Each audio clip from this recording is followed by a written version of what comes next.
On va terminer avec une dernière question très rapide, c'est sur les cumuls de mandats. Vous engagez-vous, chacun d'entre vous, à vous consacrer exclusivement à votre mandat d'échevin ou de bourgmestre, si vous êtes élu, et à ne pas exercer d'autres fonctions rémunérées, qu'elles soient publiques ou privées, en plus de votre mandat d'échevin ou de bourgmestre. Vous engagez-vous à ce que les échevins qui vous entourent fassent ce même choix. Et on va recommencer par Monsieur de Keyser, puisque c'est le tour qu'on a fait. Alors tout d'abord, j'aurais peut-être dû commencer par ça. Je vous prie d'excuser l'absence de bourgmestre qui était invité, mais il avait, avant l'invitation, déjà accepté un autre événement ce soir-là qu'il présidait, et donc il ne pouvait pas être présent. Vous l'avez très bien remplacé. Et donc, je le dis pourquoi? Parce que je voudrais quand même rappeler ce qu'il a dit dans la presse et que les choses soient très claires. S'il est reconduit dans ses fonctions de bourgmestre, il ne fera plus que ça à plein temps. Il ne se représentera plus aux élections régionales et fédérales et sera uniquement bourgmestre de Haut-Lieu-Saint-Pierre. Et vous-même, monsieur? Que les choses soient claires. Alors, concernant les échevins, vous savez qu'il y a eu une réforme en matière justement d'éthique visant au décumul des fonctions. Bon, cette réforme n'a pas encore été votée, elle a été votée par plusieurs partis démocratiques, pas tous, je sais que le maire n'a pas voulu la voter, mais la proposition qui avait été faite justement par le bourgmestre, c'était de coupler le décumul des mandats avec une réduction du nombre d'échevins. Parce que si demain, vous avez des échevins qui travaillent à plein temps uniquement à la commune, eh bien, nous pensons que nous pourrions diminuer le nombre d'échevins et faire une économie, et peut-être leur donner un meilleur statut, parce que, honnêtement, le statut n'est pas si enviable, il n'a rien à voir avec celui de député, on gagne 2 fois moins bien notre vie, nous n'avons aucune garantie une fois que c'est fini, etc., etc. Je ne me plains pas du tout, mais je vous informe.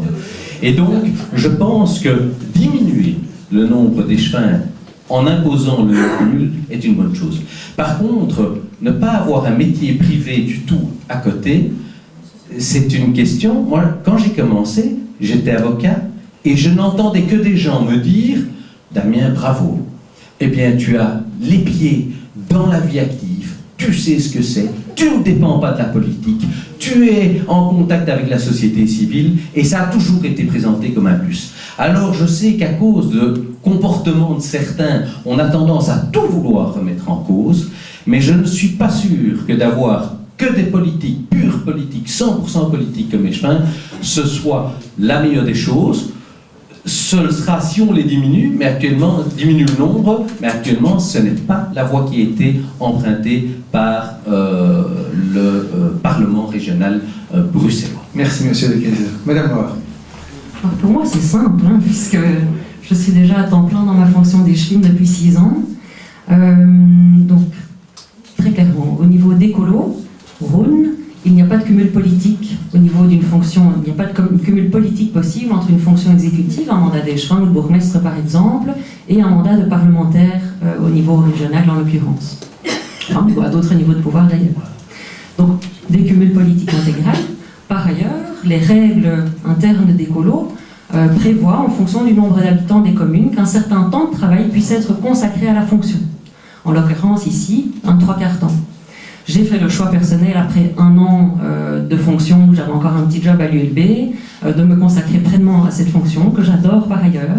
J'adore être dans les quartiers, j'adore discuter avec les gens, c'est une fonction de proximité, et c'est un choix personnel de m'y être consacré à temps plein pendant 6 ans.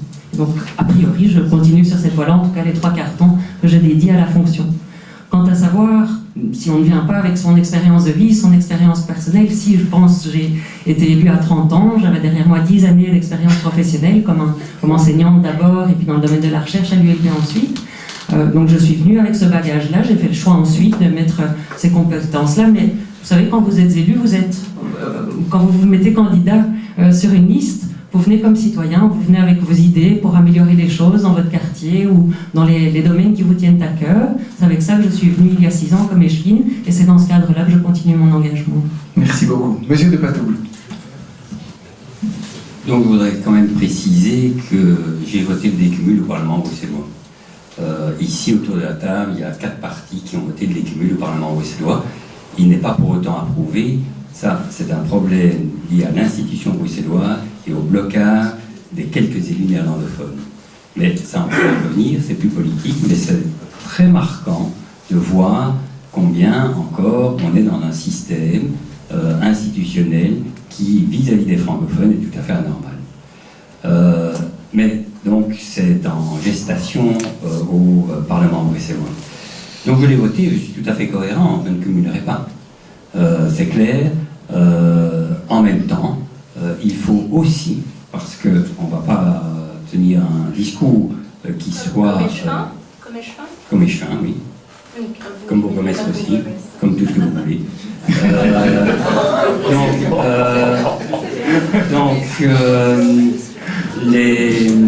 Il faut être clair que le débat va devoir être prolongé sur le statut des gens qui occupent les fonctions mayorales et escabinales, parce qu'en réalité, il y a une responsabilité des uns et des autres engagés qui est substantielle.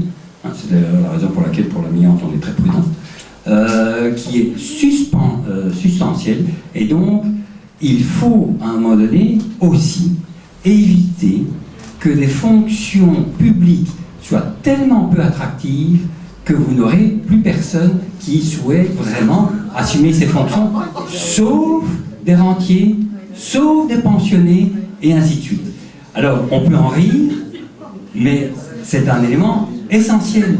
Il faut assurer aux mandataires publics un certain confort sous peine d'ouvrir la porte à d'autres dérapages, et ça ne justifie évidemment pas tous les dérapages qui ont eu lieu ici, toutes les affaires, on peut les citer, elles sont nombreuses, on les condamne. Je pense que je suis dans un parti qui pour ça a été toujours dans une ligne de conduite très claire, très nette, et donc il n'y a pas de doute. Mais dire qu'on se limite à un non-cumul et qu'on arrête le débat là, va causer préjudice à un moment donné au niveau de la gestion des entités locales. Merci. Madame Massé. Eh bien non, je ne cumulerai pas. On a voté le décumul également. Je pense que faire de la politique, c'est quelque chose de noble en fait, il faut s'en souvenir. C'est se mettre au service de la population. Ça demande du temps, ça demande de l'énergie. Et sincèrement, je ne vois pas comment est-ce qu'on peut être au four et au moulin.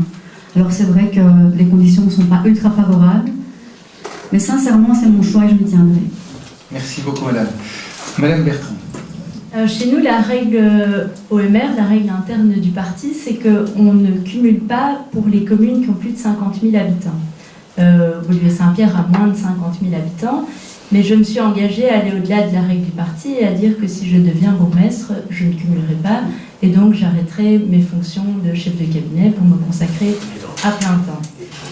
Nous avons aussi dans notre programme mis un point de programme sur la réduction du nombre d'échevins, parce qu'on pense qu'il y a moyen de faire tout à fait le travail que fait le collège aujourd'hui, avec 10 mandats exécutifs, de passer à 9 et peut-être dans une étape suivante à 8 mandats exécutifs.